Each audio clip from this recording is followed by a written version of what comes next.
We on?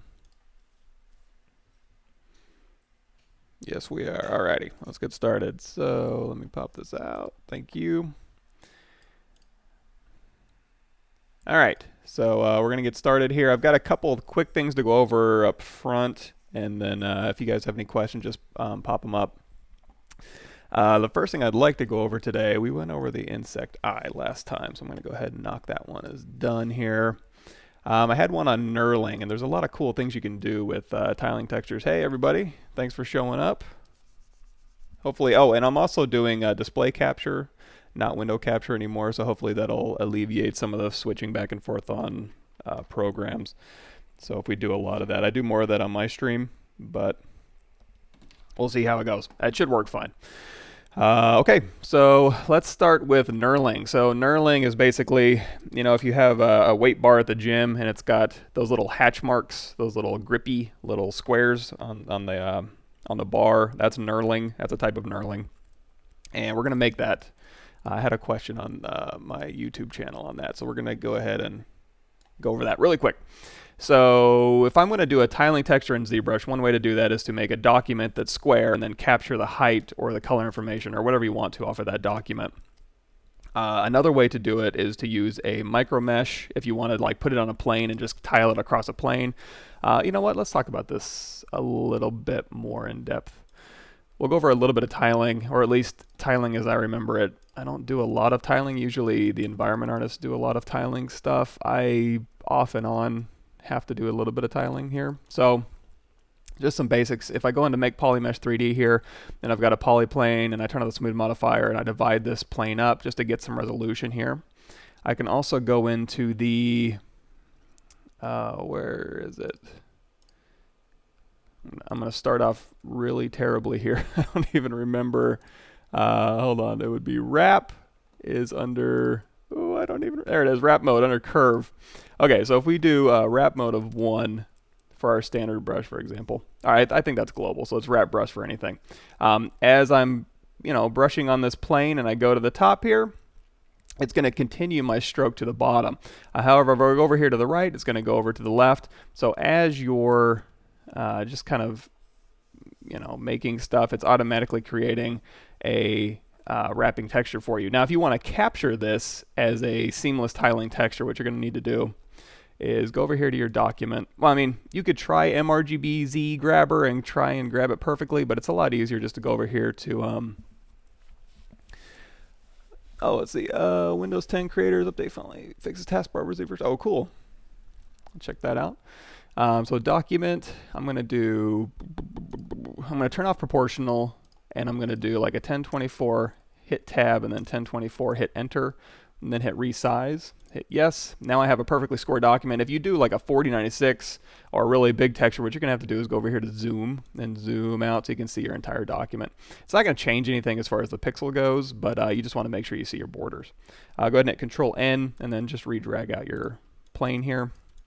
And now we can, you know, go ahead and make our tiling texture here, and then hit F to frame, and that'll go ahead and frame your mesh. And then you can go over here to alpha. Let's say, for example, alpha grab doc. That'll go ahead and grab your height information. If you wanted to, you could also go out of edit mode, I think. Let me see, and hit the tilde key. And if you hit the tilde key on a dropped document, you can go ahead and just tile this thing.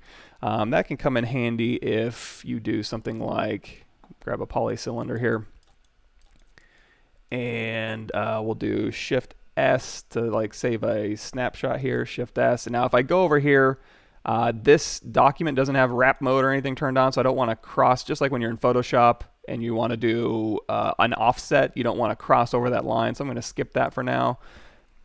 And I'll do Shift S here. And there's so many ways to do this stuff. You can actually hit, you know, make a widget if you want to. But now if I go out of edit mode here and I hit the tilde key, I can go ahead and pull down, and that'll make me a tiling document here. And then I can, you know, continue to drag out whatever I'd like. You can make bricks this way. You can do all sorts of stuff this way. And then since you know the edges are tiling, you can just go to alpha. We'll do another grab doc, and there's our height information. So just really quick basics here. Well, thanks for stopping by real quick. So, okay, so we're going to do it a little bit more of a controlled method instead of using a document, we're going to use a polyplane to kind of dictate how we want this to work. If I grab let's just grab just a regular polyplane here. And, you know, if I want to do tiling knurling, it's basically just a pyramid rotated, and then we're going to offset that. So I don't need a crazy amount of squares, because really if I'm going to be tiling it, I only need like at a minimum probably 4. So we're going to knock this down a little bit. So we're going to go into, we'll make a Polymesh 3D. You can go into the initialize options on your primitive to do this, but you can also just go into geometry, hit reconstruct, and that'll knock this down to just a few faces here, because every single face we're going to replace with a little pyramid so we can do the knurling. I'm going to go to delete higher, and then we've got our polyplane in here. There's a caveat to this. We're going to want some edge padding, but let's go ahead and go through the motions here, and you know, it'll show you why you're going to need edge padding as we get there. So what I'm going to do to this plane, just so I know where it is, I'm going to rename this, and we'll call this tiling plane, just so I don't get it confused with these other planes in here. And now we're going to need a little pyramid. Let me go, you know, do we have a cone? I suppose we could do a cone with an initialize. You could also just take a plane or a cube and rotate it. Let's grab another polyplane 3D. And for this one, we'll go to geometry, make polymesh 3D. We'll hit reconstruct a bunch of times so that we're down to just basically a plane with a point in the middle, and then we'll hit delete higher. I'm going to mask that point and then control click to invert that mask, and we're just going to pull this point up.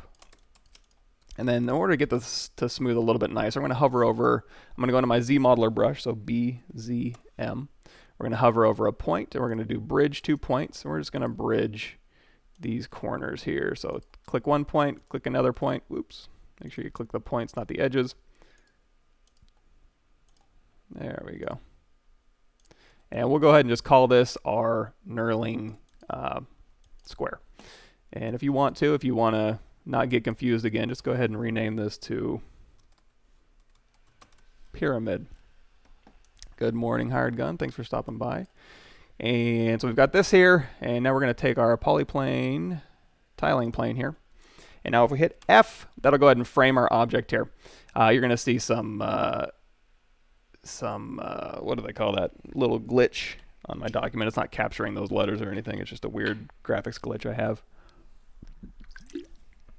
So now we want to replace all of these faces with that pyramid. Now I'm in ZModeler brush. If I hover over a face, we can do insert NanoMesh, and then we'll do all polygons for now, or if we do all polygroup all, this is all one polygroup, so it'll do the same thing.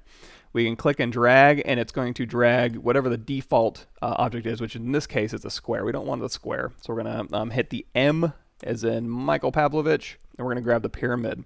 If we drag that out, it's going to fill every single one of these squares with our little pyramid that we made. Now the problem with this is I'm going to need to offset every other row of this thing. You could do this tiling texture pattern if you wanted to. If you didn't want them offset, you can go ahead and do that.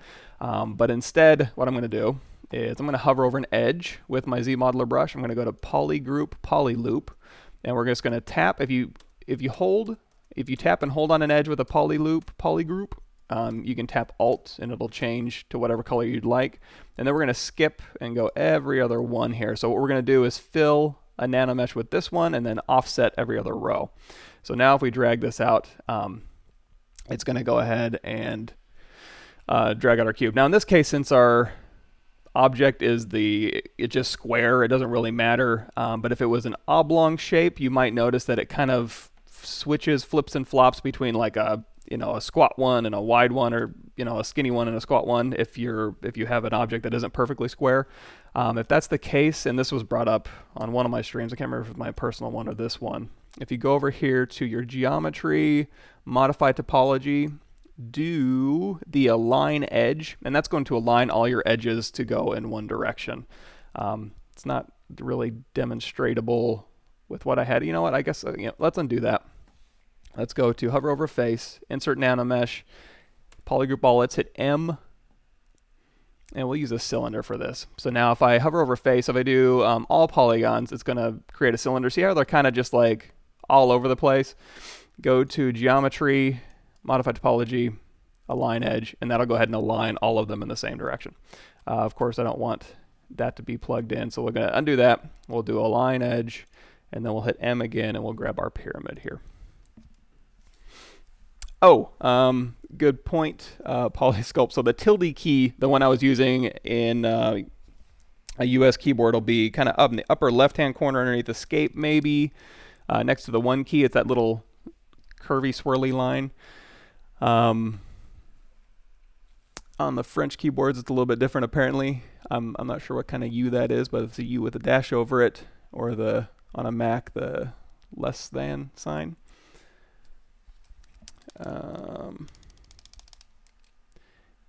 Okay, so the question is from Solum, can someone who knows ZBrush only from part 1 of your tutorial understand what you're doing today? The intro to ZBrush part 1 I have on my YouTube channel probably wouldn't have the ZModeler stuff, but what you can do is go to intro to ZBrush part 3, and I have all of the ZModeler stuff for free, so you can go through and learn all of the ZModeler stuff, and I think it includes NanoMesh. But this stream, what I've shown you so far is pretty comprehensive as far as just the basics of insert NanoMesh, so it shouldn't be too far out of your wheelhouse. But part 1, intro to ZBrush part 1, is more just the basic setup of ZBrush. We get a little bit into documents though, so nothing that should be too crazy. Of course, they are going to save this thing, this stream, on the Pixelogic. I guess I can see if I can link it for you guys here. So when this goes on video on demand, it will be Pavlovich Workshop on the Pixelogic YouTube channel here. So you can go back and watch it. And then for the, give me a second here. Blah, blah, blah, blah, blah. For the ZModeler stuff, if you go to the, at least the ones I have, the intro to ZBrush part 3 stuff is here. So that'll walk you through all the ZModeler based functionality we're talking about today, or this morning. And again, this is just a quick one. Anyway, so we have our poly groups all broken up. So I'm going to go into, I've got my ZModeler brush selected. And again, that's BZM. And I'm going to hover over a face here, and we're going to do insert NanoMesh on polygroup all, because we're going to do every other one. We're going to go ahead and drag this out here. And if we go over to our NanoMesh here, you're going to see there's a lot of different options in here. When we were doing the insect eye, it's almost the exact same thing, where we had from the last stream, I believe it was, where we did the sphere, and then we put in the little spheres on the sphere, and then we offset every other row. It's the exact same thing, just with a polyplane and just with a knurling texture instead, or a knurling polygon. If we do, you're going to see we have a -9 on the Z rotation just because I was sloppy when I was pulling it out. So I'm going to hit 0 on that just to straighten them out. We want to go ahead and fill every single polygon here with the object here. If we do fill, you're going to see the size is at 0.4. Let's go ahead and make that a fill of 1.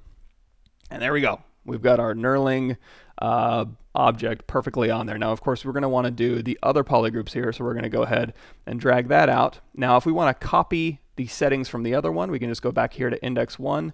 See these indexes? I can just grab this and drag it, or I can hit these arrows to select index 0. We're going to copy, and then we're going to go back to index 1, and we're going to do paste, and that'll match it up perfectly. And then for this index 1, which is the second one we did, we can do, I believe it'll be, let's see, is it not an X, it'll be a Y offset of 1. Now, if we do a Y offset of 1, you're going to see, I don't have a wrap mode on this thing. You know what? I don't think a wrap mode would help me in this case. Yeah, that's not going to help. So that's for sculpting on geometry. So we're going to need a little bit of edge padding. So what I'm going to do is I'm going to take this NanoMesh on button and turn that off. And I'm going to zoom out a little bit. And I'm going to hold down Control Shift, and that's going to go into my select visibility here. We're going to just grab these middle areas out here. I'm going to hit F to frame those.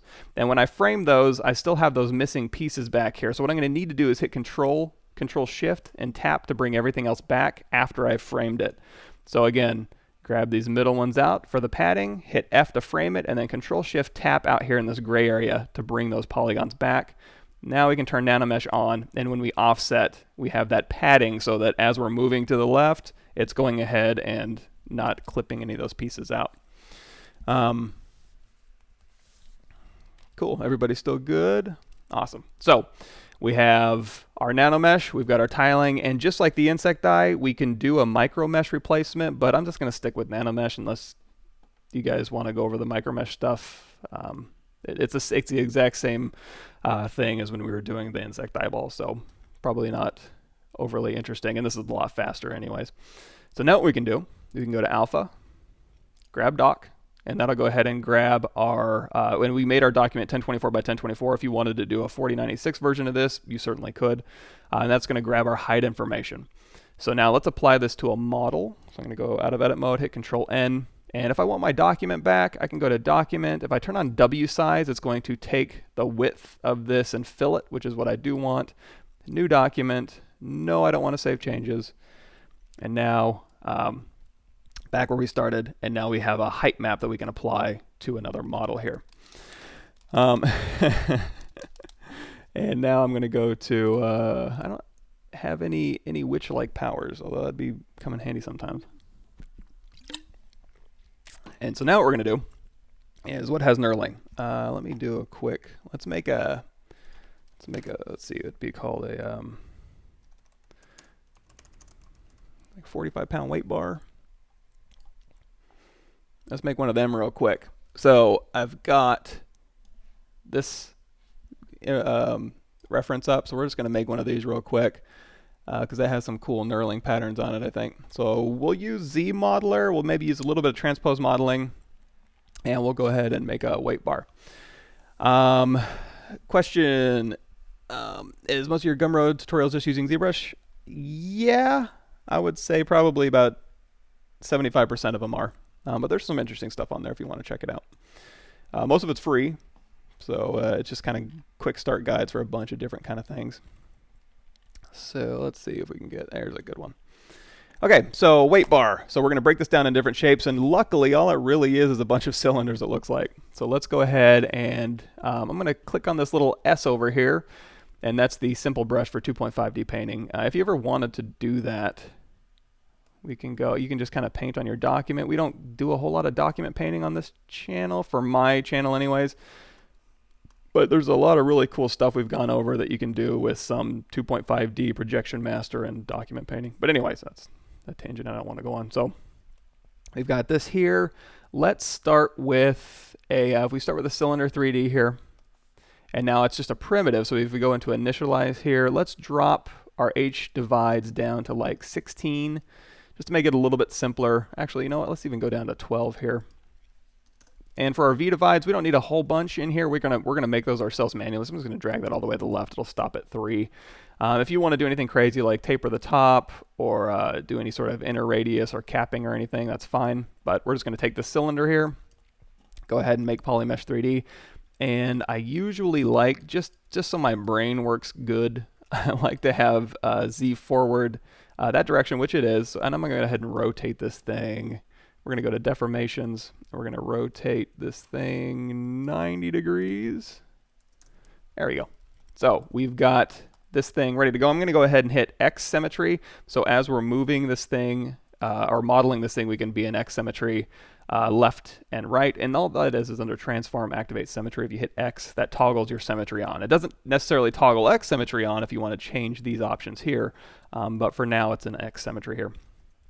So if I want a polygroup on either one of these end caps, you can go into, really quickly, I'm going to open my geometry menu. If you want to open up and keep multiple menus and submenus open, just hold down Shift when you open them up. And we're going to go to our polygroup menu, and you're going to see that we have group by normals at an angle threshold. Just the default 45 is fine, and that'll go ahead and give me a polygroup based on looking at the geometry and the angles of my object here. You're going to also notice that this side over here and this polygroup over here is different, and I don't have a midline down the middle. Those are both really easy to fix. I'm going to go ahead and turn my floor off as well. If you go into geometry, modify topology, there's a mirror and weld option, and by default, it's across the x-axis. Of course, you can change these just by clicking the Y and the Z here. But if we just click that, it's going to mirror this side to this side and give us a midline, so we're good to go. Yeah, I'm used to only doing one ear, so I can kind of hear stuff that's going around in case Aaron needs to say something to me.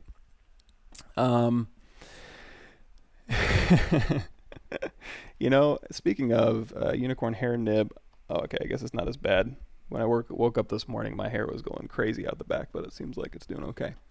So, I got that going. So now let's go ahead and just really quickly make a weight bar. So we're going to go ahead, and if we want to stretch this thing out, there's a bunch of different ways we can do this. We can mask one side, control tap to invert that mask, hit W to go into our transpose, just tap to find the surface normal direction we want to go down, and then hold down shift and grab that middle thing there, and then we can go ahead and just W and just pull this out to however far you want it to go out. If we want to, at this point, we can do a little bit of modeling here. I'm trying to think of the best way to do this. I think this will be funnest. So we want this bar to go into a bigger cuff, basically. And we want a hole for that cuff, and that hole needs to be the exact same size as this. So one easy way in ZModeler, and again, we still have the ZModeler brush, BZM. I'm going to hover over this face. We're going to do a QMesh polygroup all. And this little blue polygroup is the same as that blue polygroup on both sides. We're working in X symmetry. So this will work. On the other side will be completed while we're doing this one here. So I'm going to hover over that. Now if we QMesh, it's going to make a new polygroup and also just start making more edge rings here, which is what I don't want. So I want to pull this off, and as I'm pulling, I want to hold down control, and that's going to pop off a copy of that. And then I'm going to make a thickness of the cuff here. So we've got a hole, but right now it's just pretty much a duplicate of this original cylinder. So if I hover over this, and we're going to QMesh polygroup all on this one, and now we're going to pull out a thickness this way. So this is going to be our cuff. And then if we want to hole through this thing, all we got to do, if we do QMesh polygroup all, it's going to see how this is a purple and that's a purple, the same polygroup. That's not going to work. What we need to do is change, again, I'm hovering over a face, QMesh polygroup island, and now that this polygroup isn't touching that polygroup, a polygroup island is going to work. So we take this and just shove it through. It's going to go ahead and make a hole for us that is the exact same size as our original bar here. So now we have a cuff that will fit perfectly on there. If you want these to be two separate subtools here, see how we're all working in one subtool here? I generally like to work in multiple subtools. So what I'm going to do is I'm going to hold down Control Shift. I'm going to select this part here, and I'm just going to go over here to Split, Hidden, and now I've got two subtools. Now whenever I do a bunch of splitting, I like to do a quick save up here. With the hotkey for that is 9 if you hover over that. And then I can hit the comma key, go into my quick save folder, and just reload that last quick save. There we go. Cool. So now we've got this as one object here. So now if I go into transpose, I can just move this right back over on the edge of this thing. I can also, if I do a scale, it's going to uniformly scale this thing down. So I'm going to do W as a move, and then just tap on the object, hold down Shift to drag it straight out. So it's just a straight transpose line. And then again, just hold down Shift and just grab that inner ring of that outside circle and just kind of pull this in here just to make that the correct thickness that I want. So now that I have that, looks like this thing here is going to be another cylinder here. So what we can do is go ahead, and I'm going to do an insert single edge loop, and it kind of looks like it comes in about this much here.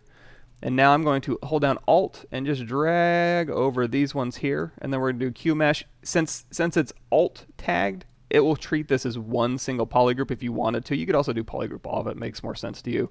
But technically, this treats it as one polygon, so you can kind of use that to your advantage if you want. And we're going to pull this out here, and that'll be that shape.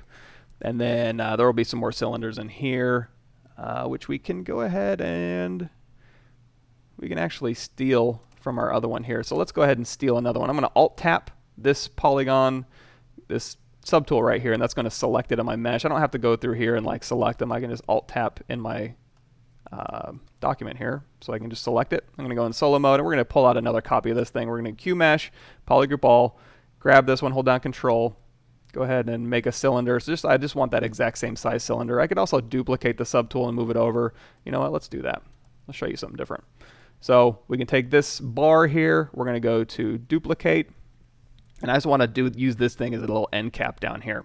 Now, if I go into W, since we're working in transpose, or we're working in transform across the x-axis here, if I pull it out, it's going to want to keep it, symmetrical in the x-axis. So I'm going to tap X to temporarily turn that off. I'm going to go into transparency mode so you can kind of see what I'm doing here. and I can hold down Shift and just kind of move this thing around. If I want to make it smaller, I can anchor it, and then again we're using Move to non-uniformly scale this thing down, and now I can just kind of cap this little thing down here. So we can kind of just bloop, we'll stick that right in there, and then we'll do a little bit more modeling on here. So we've basically got this thing modeled. If we want to get fancier here with the end of this thing, we can go into, let's do a little bit of transpose modeling. So what I can do is I want a different polygroup for this side, and the middle part. So again, we'll go back to what we were doing earlier, which is polygroups, group by normals, and now we're going to have a green one, and if we're moving around, let's go ahead and just tap that there. There we go. So we've got green, yellow, and blue. So now I can go to this end cap here, and you can do, for example, we can do inset, polygroup all, region, and then we can start pulling this in, and then we can go to QMesh, polygroup all, and kind of push this thing back, that kind of modeling. You can also do transpose modeling, which we can hit W to go into transpose, Control tap to isolate just this polygroup as a mask, and then we can do E to go into scale mode, tap right here in this little center line here to set that anchor, and now we can do Control Shift to bring in an edge ring, and then we can just hold down Shift to kind of scoot that in, and then W and Control Shift and pull this back. So that's transpose modeling as opposed to ZModeler, both useful depending on what you want to do. And then and there you go. So now if you want to make a polygroup for this, you can again hover over this edge ring, go to polyloop, and then tap Alt to make it a different one. Or again, you can just go over here to polygroups and then group by normals, and that'll just give you polygroups for all those. If you want to make the circle smaller, QMesh, polygroup all.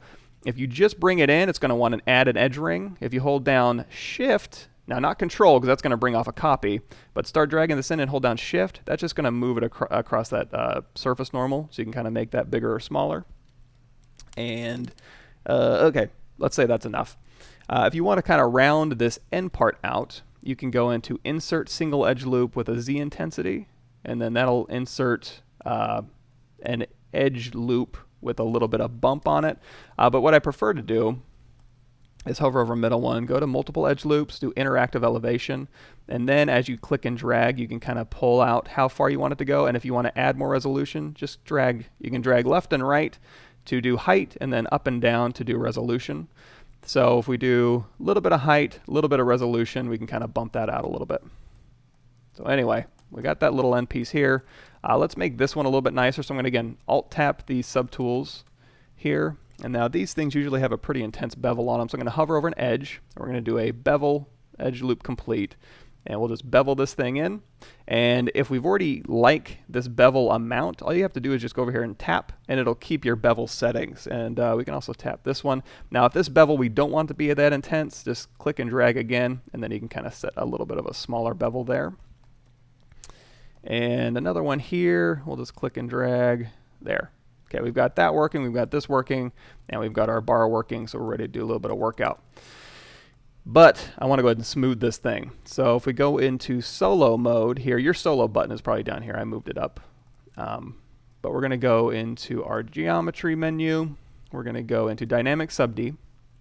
Just open that menu up. Now if you hit D by default, that'll go ahead and give you a Dynamic Subdivision preview. If you do, and that you can see it turn the button on.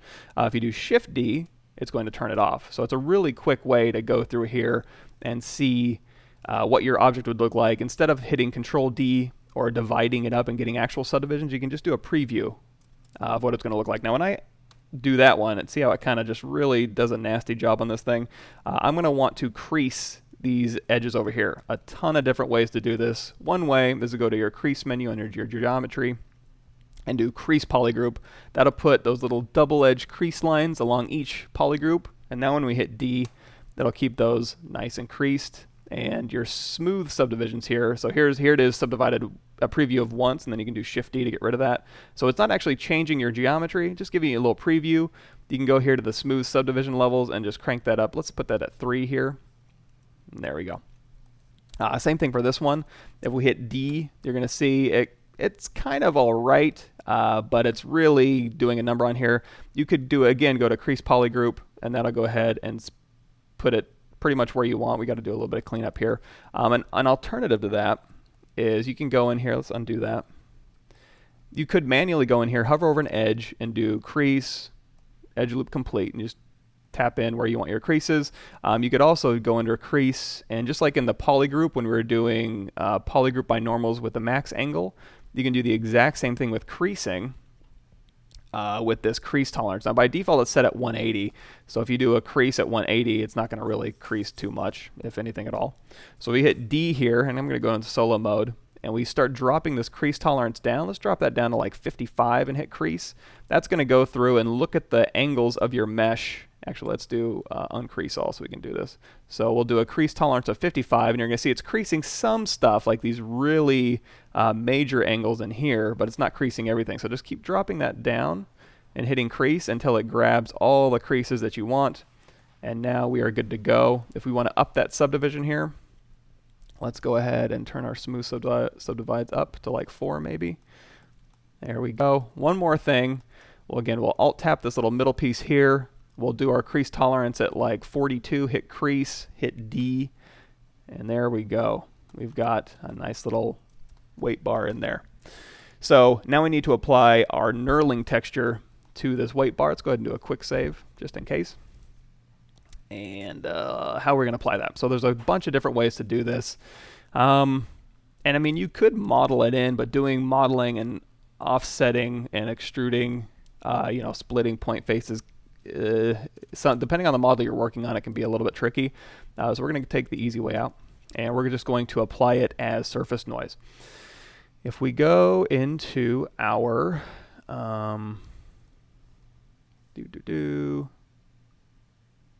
am I looking for here? Surface. And we go into noise here. You're going to see we have our little noise menu here, and by default, if we crank the strength down or up a bunch here, you're going to see that it just starts tiling some default noise. Basically, we're going to do our noise scale up, so you can kind of see it's going to get bigger and bigger, and it looks kind of like rocks. Let's do the strength down. There we go. So we're kind of doing like a rock texture here, and you can go over here and you can change by just tapping on this curve. You can go through here and get different kind of styles and looks for your object here.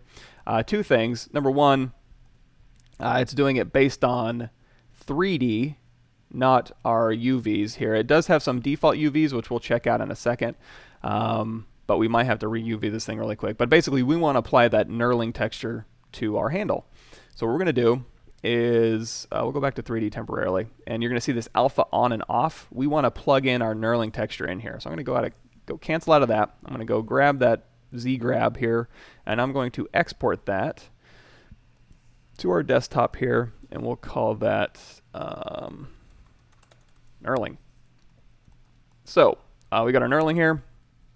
Go back into noise, go into our alpha, and just throw that knurling in there. And now what we need to do is, so we've got our alpha scale and our strength. So if we take our alpha scale and our strength here, so we've got our knurling kind of coming in, but it's also mixed with some rocks. So that's the noise scale here. I don't want to mix basic noise, so I'm just going to drag that down to 0. And now we just have our knurling texture here. And now we can change our alpha scale down here, and we'll do a negative strength, and that'll kind of give it a knurling look. Now, it's going kind of crazy on the 3D. If we do UV, the default UVs aren't really going to work, so let's go ahead and UV this object really quick. We'll hit OK. And now we've got kind of a knurling texture going, but let's go ahead and UV this thing really quick so it's a little bit nicer.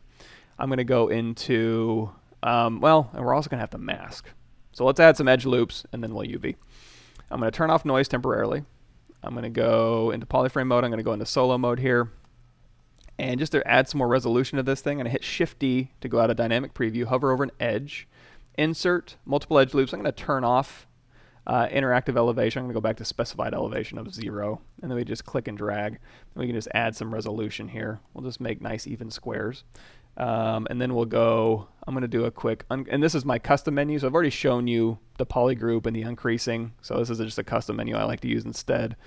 So I'm going to go to uncrease all, and then we're going to go to group by normals, crease poly group, and that's a lot faster than digging through these menus, but we still get the same effect here. So we've got this going, and now we want to UV this thing. So really quickly, let's go into Z plugin here, And we'll do UV master. It is symmetrical, so I have symmetry turned on. We do have end groups, or poly groups for the end cap, so I'll go ahead and turn poly groups on. And then just to play it safe, you want to work on clone, and that'll clone it off for you. So when you do unwrap and then flatten, you can see how it's doing your UVs for you. That'll work fine. Perfect. So I'm going to unflatten, and then we're going to go to copy UVs, and then we'll go back to our working one here, and then we'll paste those UVs in there. And oops, looks like I got rid of our creasing here. Let's go ahead and do crease polygroup. There we go. And let's turn off poly paint there. Actually, I kind of like that skin shader. It's a little bit brighter. So we've got this here. If we want to check our UVs, you can go down here to texture map, create new from UV check, and that'll go ahead and show you where the UVs are. So turn the texture off when you're done with that. And now if we go out of solo mode, turn off polyframe, and we go back into our surface noise and turn that back on. Let's go edit that, and we'll change it to UV, and then we'll play with our alpha scale here. Drop that down, and our strength. Let's go back. Let's hit OK. Go on to matcap gray here, and noise, edit.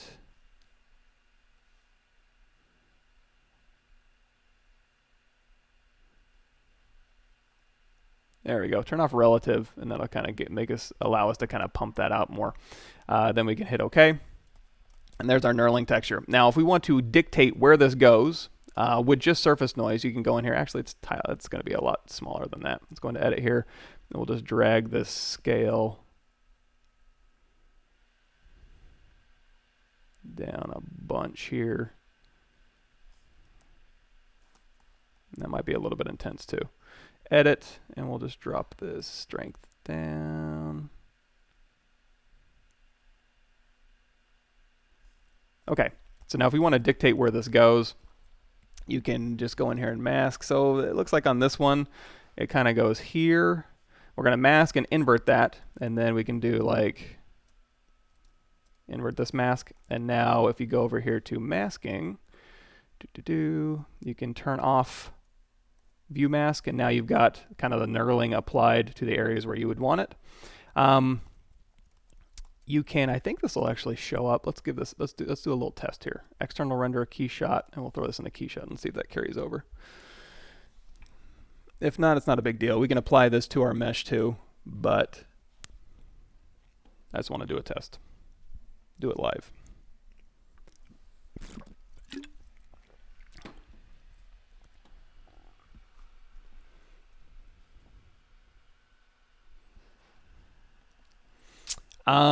It shouldn't, it'll create a seam on the top and the bottom lines, and then if you line those up perfectly in UV master, it won't be that bad of a seam.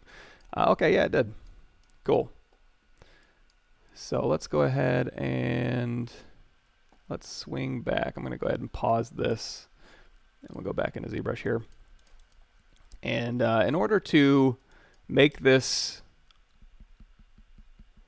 work a little bit better, what I'm going to temporarily do, this is something I do sometimes too, I'm going to hit Control W. We're not going to really lose any of our poly groups here. We are going to lose our surface noise for this object, but that's okay. We can just get that back. I'm going to go ahead and unify this to make it a little more compatible with ZBrush's scale. So I'm going to go into noise, surface noise, turn that off. Actually, you know what? Let's go into our surface noise. I'm going to go to, let's save this desktop here. You can bring that in later maybe. Okay, hit OK, and then we'll delete that surface noise here. Basically what I'm going to do is just merge these down. So underneath the merge menu here, I'm going to do merge down. Okay. You can also do a merge visible, but we'll keep it simple. And I'm just going to go over here to deformation. I'm just going to hit unify, and that's going to throw it down into a Z primitive here.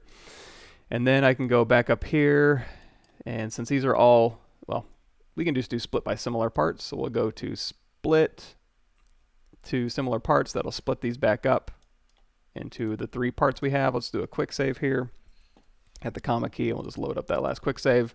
And now we're back where we started. I'm going to alt tap this middle one here, and we'll go back into, we have dynamic turned on for everything, and I'm going to go back into surface noise here. And I'm going to go into open. There we go. And oh, you know what? It killed our UVs. So let's go ahead and do another, this one, unwrap symmetry polygroups. If I don't work on a clone, hopefully it's not going to break anything. So if we go just to unwrap, there we go. Now it updated our UVs here. And then we'll go into edit noise, and we'll change that scale to be more compatible. Oops, that's noise scale. Alpha scale. And our strength here. Looks like our UV is doing something a little bit weird. I'll go in and check on that in just a second. Hit OK. Have to go check that. Hey, what's up, Thunder Bunny? So that'll be the knurling on those parts here. If you want to apply it to your mesh, you're going to want to make sure you have actual subdivision levels, which in this case, I guess we can go ahead and do. So let's say, well, actually, let's check this here. Let's say work on clone. Let's unwrap, flatten. Oh, do we have a gigantic duplicate? Unflatten. Let's go back here.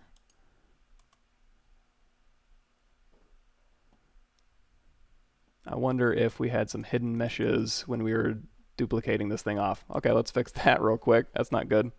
That would be why it's messing up. So we're going to go to auto groups here, Control Shift Tap, and we'll do delete hidden. No, that's not right. That's good. Let's see. I mean, it won't be that hard to recreate.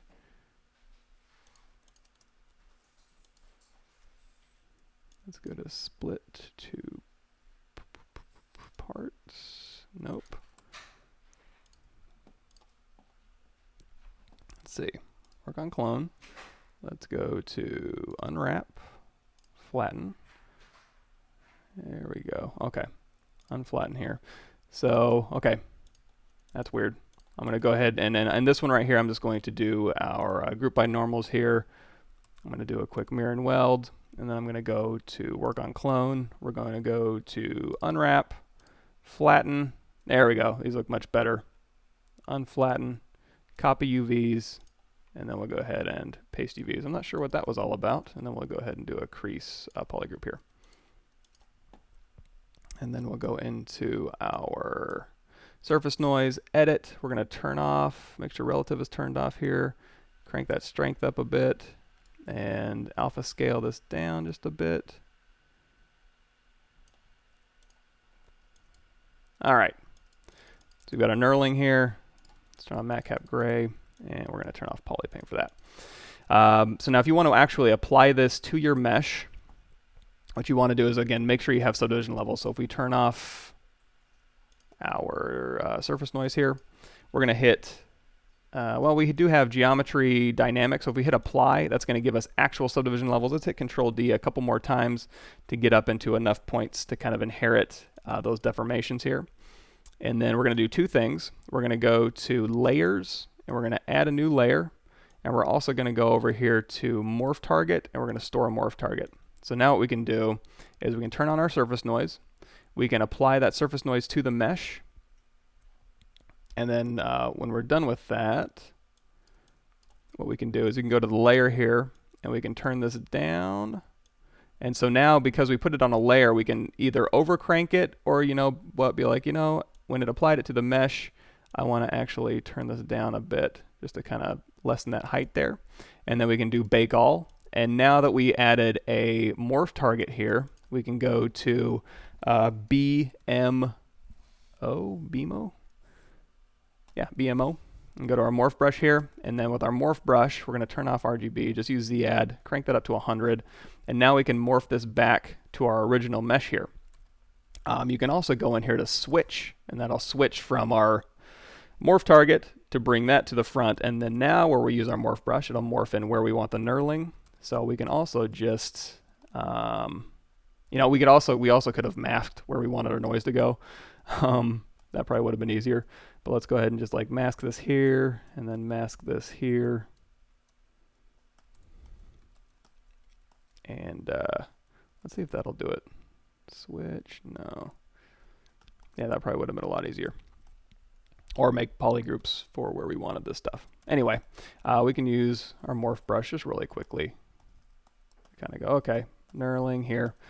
And now it's actual geometry, so you can bake that off if you'd like. So now that we have that all set up, let's go ahead and we can, again, just throw this back into Keyshot here, render a Keyshot. We'll toss that over maybe. Oh, you know what?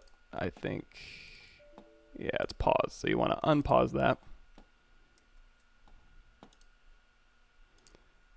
And we'll try that again.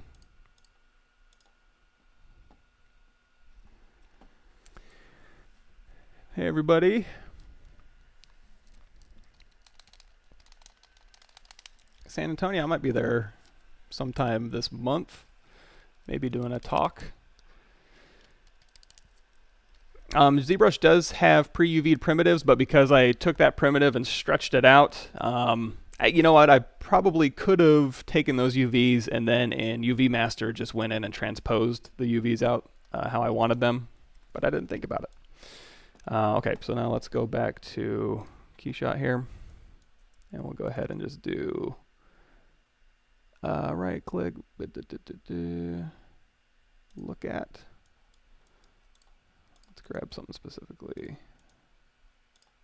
Yeah, center and fit models. There we go. So now let's go over here to steel. Let's drag that on everything. So now we've got our little steel knurling here.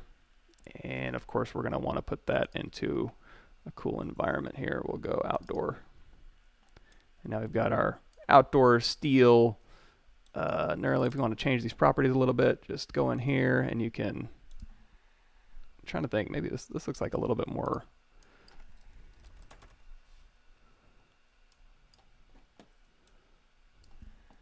Something like that. Environment. Let's go studio. And let's go to environment over here. Color.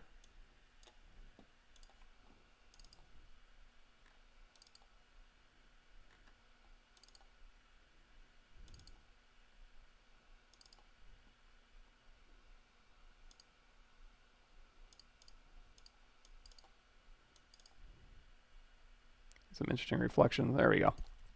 So we got our bar with our knurling. Boy, that took a lot longer than I thought it was. But we went over some cool stuff, so. Let's see. Yeah, you can add the UVs. So if you go into, for example, let's go ahead and take this one here. Let's go, you know what? We probably don't need Keyshot. Let's say do save your changes. No, discard. So if we go and grab, so by default, I believe, let's hopefully I'm not lying to you here. Let's take a cylinder here. And we'll just make this is a primitive cylinder here, so we're going to make it a polymesh 3D. So now let's UV this thing. So we can turn off symmetry. If you know, I do like having polygroups on. Here's another method for polygroups. Just isolate one part, hit Control W, and then I'll go ahead and group mask, clear mask, which if nothing's masked, we'll just make a polygroup here. So we'll have a polygroup at the top and the bottom. That's just another way to do it. And if we just do flatten, here's the default UVs that come in with ZBrush. So if you wanted to change these, this is basically just flatten geometry. So you can go through here and use your transpose to go through here and either like move non-uniformly, move to scale non-uniformly. You can go through here and you can rotate, you can mask, you do any of that stuff. So if we do unflatten, and then we'll do symmetry, polygroups, unwrap, and then we'll do flatten here.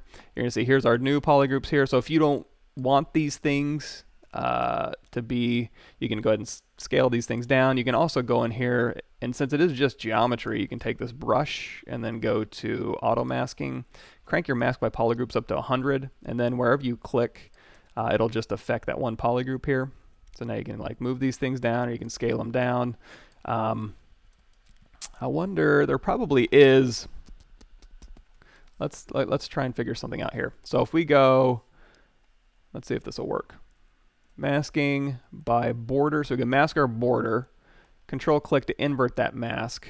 And just to play it safe, I'm going to unmask those. Actually, we'll mask those. So I've got this border here. So now what we can do, we probably want to do it border by border. Let's see. So if I want to straighten these things out, I'm going to mask these points up here. And one easy way is just to take this and then just hold down Shift, and you can just flatten these out really quickly. And again, I usually don't mess with UVs too much in ZBrush, so we'll see if I can come up with in my brain, I think I have a solution, but I might not. So we'll go ahead and straighten these things out. You can also, if you want to, go into Clip, and you can just clip these things to a flat line. That's probably a little bit faster. There we go. So we're going to clip this thing to flat lines here. And now we'll do our mask by features border. So we want to mask all of our borders, and we'll just go ahead and mask that out too. So I want to kind of, what am I looking for? We want to smooth that. So we're going to go into deformations here. Let's try, we can try relax, and that'll just kind of relax that geometry back out. You can go into polish by features maybe. You can go into polish, you can go into smooth, just a bunch of different ways to average these things here. So now you can kind of flatten those out. So now the seams won't be as noticeable, and you can kind of average those things out. You can also average them in between, so you can just mask here and invert, and you can relax these points here. That's not going to work. So anyway, something like that. You can give it a shot. How we doing? Did I miss some stuff here?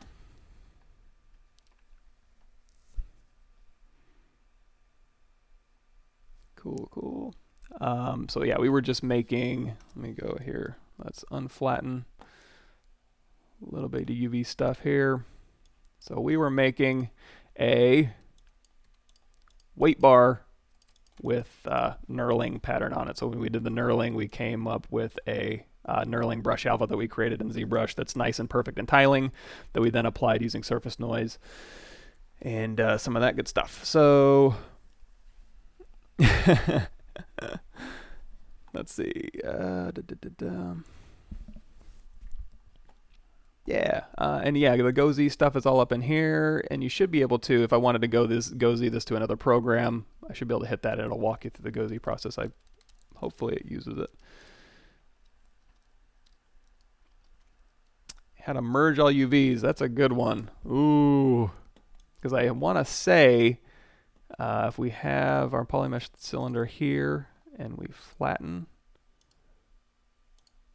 and then we'll duplicate this off, and we'll take this and we will flatten that. Oh, unflatten. Let's go ahead and turn off symmetry, and we'll unwrap this one and flatten. So it'll give us, we're going to have to work on a clone on this one. Symmetry, I guess we'll work on clone. Oh, we need to unwrap it first and then flatten. Okay, so we've got different UVs from that one. Let's go ahead and unflatten. We'll do copy UVs, and we'll do paste UVs here. So now if we want to check these UVs, we can go here to texture map, new from UV map, and there's our UV map for that one. And then for this one, we'll do new from UV map, and there's our UVs for that one.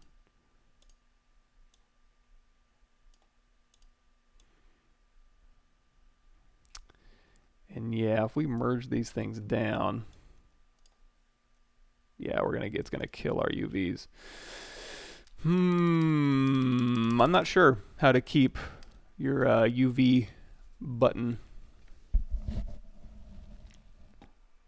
Yeah, you can. You can edit the UVs you got from UV Master, and all it is just you can use any of the poly modeling tools available to you. Because really all it's doing is taking your polygons and then flattening out polygons, so you can use all your polygon sculpting tools and masking and any of that stuff. Relaxing, all that stuff to kind of modify and tweak your UVs, and like I said, auto masking. So it's pretty robust. Yeah, exactly. You can also flatten your UVs and use ZModeler too if you want to. That's something that came up in one of my questions as well. So we have a polymesh cylinder here. If you want to spin, if you want to just rotate a single face here, you can go. We'll do spin a single poly. We'll do polygon center, And now we can just click and drag, and that'll kind of spin these. So you can use this to your advantage for all sorts of stuff. But that was just one question that came up a while ago that I just remembered. Yeah,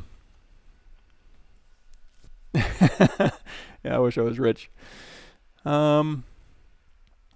Well, hopefully we're getting you in the mood to go to the gym with our sweet workout bar. So that's all we had. That's all I had, and that took up a whole hour. But like I said, we went over a bunch of stuff. What else? So I can go ahead and get rid of this one. Actually, I'll keep it up. I'll do that on my channel as well. Speaking of my channel, on my Twitch channel, what we've been doing is making these robots. So we've been making these robots in ZBrush and then texturing them up. So what I would like to do is just model another body. And basically what I'm doing with these things is just taking old farm equipment and just modeling some stuff and then adding arms and legs and kind of painting them up. So let's, if y'all don't mind, I'm going to go and model a body. Now speaking of old farm equipment, what I'm going to do is I'm going to launch Quadro Reference Viewer. It's Quadro. And what this basically is just a reference viewer where you can pull in images, save presets, and just makes my life a lot easier here. So I'm going to go into Reference Viewer, Open Recent, and we're going to do Vintage Container Reference. That's going to throw up a bunch of container reference that I have. And if you guys, I guess you can't really see that here. It's only capturing one display, but you're going to see it pulled up all these images here that I had saved as a preset, and then it just threw them over on my other monitor where I kind of arranged them and snapped them to different areas on my screen here. Oh, you know what? That's a good point. Since I don't do that very often, let's try that again. So if we have, thanks for bringing that up, Vertex Schmertzvex. So if we go new from UV map here, cool. And then we'll go ahead and duplicate this. And if those had different UVs, when we merge, yeah, okay, turn on enable UVs and merge subtool. And now when you merge these things down, they should keep your UVs. So there you go. Yes, that is Quadro I'm using for the references. That thing is a lifesaver because I'm constantly switching between like robot bodies, robot arms, sci-fi mech armor that we were doing for the female a while, last time. All sorts of crazy stuff.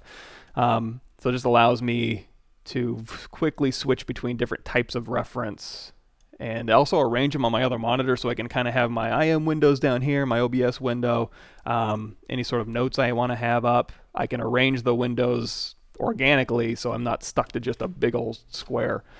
Let's go ahead and do delete all. Full disclosure, the guy who made Quadro is a good friend of mine, Louise Cruel. But it is a good tool. I'm not just using it because he's an awesome guy. So let's make a body. So what I'm going to do is I'm going to pick another container here. We've got an old Schlitz Lager beer can. That might be kind of fun. Let's do that one. So in order for you guys to see that, I'm going to go into Texture, Import, and I'm going to go grab my bots reference containers, and we're just going to grab the can I'm talking about here. There we go. Let's model this can really quick. So I'm going to go into Texture, select that texture, turn on Spotlight, and then under Spotlight I'm going to take this opacity and drop it down, and I'm also going to scale it down just a bit. So we're going to model this thing real quick if that's okay. Let's see, what am I missing here? You guys crack me up. And I'm sorry if I miss anything. Just keep shouting them at me. I'm just kind of trying to keep a quick eye over here on the left here. I don't hit all of them all the time. Yes, yes, yes. I haven't used a Z Scene Manager. I'll check that out. Let me write that down.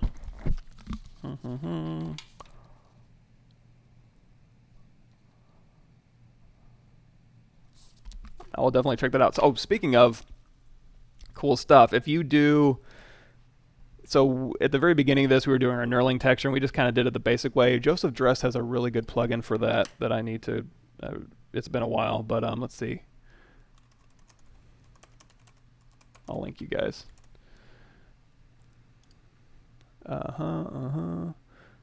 Current version of, it's called Nano Tile Textures. So just a kind of a cool, Awesome. Thanks for that video. I'll check that out. But there's the Nano. Well, that link's kind of might be busted, but there's a Joseph Dress Nano. It's on the Pixelogic ZBrushCentral.com. Speaking of, if you're just showing up on this channel and you have no idea what I'm doing, go to Pixelogic. You can download ZBrush for, I think, a trial. I don't know how, 30 or 45 days, I forget which, and you can just use ZBrush. If you want to, you can go through their Pixelogic Z Classroom and go through all the Pixelogic Z Classroom stuff, as well as on my YouTube channel, which I linked earlier. You can go through and you can do the Intro to ZBrush Part 1, which is just a kind of a quick start guide to kind of get you up and running and do all the stuff that we've been doing lately. So anyways, we're going back to, we're going to model this can here.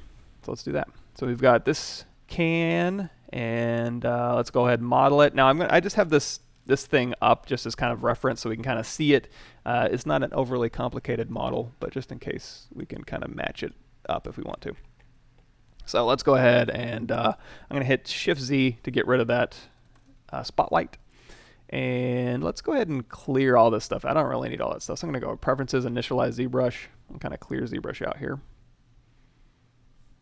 And now we'll start with a cylinder 3D. And we're going to go, again, like we did before, Initialize. We're going to drop our H divides down. Let's make that 16. And the reason I'm doing 16 is if I snap to the top here, you're going to see we have a midline vertically and a midline horizontally. That's the only reason. You can do 12, 8, 12, 16, 32, anything that'll give you those perfect horizontal and vertical midlines here. So if we do want to do any sort of crazy symmetry, we can. And then the V divides, I'll just drop that all the way down. We'll hit Make Polymesh 3D. And here we go. So if I go Z again to bring back our bottle here, we can go ahead and start modeling this thing here. So right away, I'm going to need to make this thing longer. We could have initialized it longer, but I'm just going to do a non-uniform scale using my transpose move brush, and we'll just kind of put that into place. Now, if we want to, we can also turn on perspective and kind of match that perspective a little bit better like this. You know what? If we are going to be checking this thing, we want to make this thing perfectly, let's go ahead and do that. So we can turn on perspective. We can put this on. In order to get back to this view, what I'm going to do, there's a couple different ways to do that. So I can go to Document here, and we can go to ZAppLink Properties, and I can hit, we can do Front, or I'll just hit Custom 1.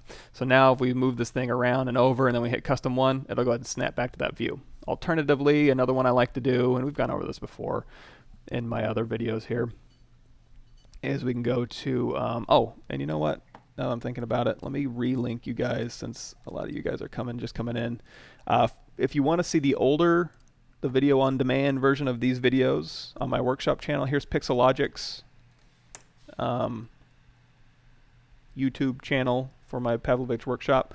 And you can just go to their channel too. They have a lot of other really awesome people doing live streaming for them. So check those people out too. They do really crazy good stuff. I tend not to. Yes, I would definitely call this a battle bottle. So we got this beer can here, old beer can, and it's not going to take that much. And another thing, I tend to not use perspective while I'm hard edge modeling in ZBrush. I'll turn it on and I'll go ahead and hit Custom 1. Oh, I got sidetracked, didn't I? Sorry about that. We were going to talk about if we go to Movie, Timeline, Show, you can just, you can click here and just tap a timeline button and then move the timeline and tap, and then move the timeline and tap, and then you can use your arrow keys to switch between those. So that's a really easy way to set up multiple view reference and snap to it, which we did when we did like the skull in one of the earlier videos. But if we don't want those, we can just click and drag these off. And now you can use your movie timeline. Well, you know what? We'll just steal Custom 1, and then if we just click in our timeline, you can just save that view. So either way, you can do that here, but let's go ahead and just unshow that here. But like I was saying, I don't tend to use perspective while I'm hard edge modeling. I'll show you why in a minute. But for now, we can do Insert Single Edge Loop, and we can just add, if we want to break that up for a material, it's fine. So we'll go ahead and just insert an edge loop here, and then we'll insert an edge loop on the bottom here. And then if we want to make these different polygroups, hover over an edge, we're going to go to Polygroup, Polyloop, and then tap Alt. And now those are both the same polygroups. So now we can do QMesh Polygroup All and just pull that out. And now if we want to kind of round off those edges a little bit, I'm going to hit Shift Z to go out of there. And we're going to go into Bevel, Edge Loop Complete, and we'll just add a small bevel here and here. And if we were working in symmetry, vertical symmetry, we could turn that on again in our transform menu. We could do activate symmetry in the Y, for example, but that's okay. We don't need to do that. So we'll turn off activate symmetry. Actually, I've totally forgot floor. Where's my Z forward? There's my blue. So here's Z forward. We're in good shape. So we've got our can here. We've got that out and beveled. Now, if that beveled too much, let's go ahead and keep our bevels off for now, just so I can have the ability to go in here and do polygroup, polyloop. We're going to tap Alt on that one, so those can be the same. And then again, we can go QMesh, polygroup all, and I'm going to hold down Shift to kind of just move that along its surface normal here, just to kind of lessen the amount that it's coming out.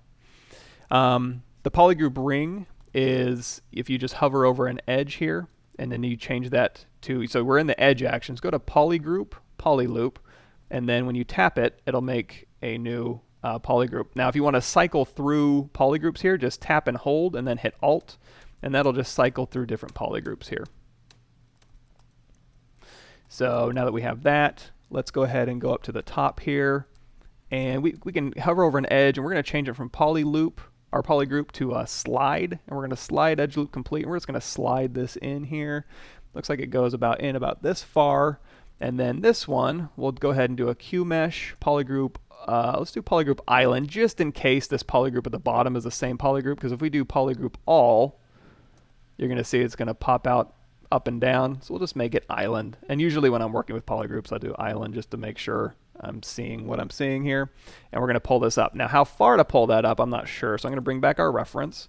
I'm going to go ahead and use our ZAppLink to snap that back, and it went perfectly fine. If I wanted to change that, I could just hold that down and then hold down Shift and just kind of modify that, but it looks like we did a pretty good job. And it looks like it goes up about yay far, and then kind of shrinks in and then goes up a little bit more. So now how are we going to shrink that in?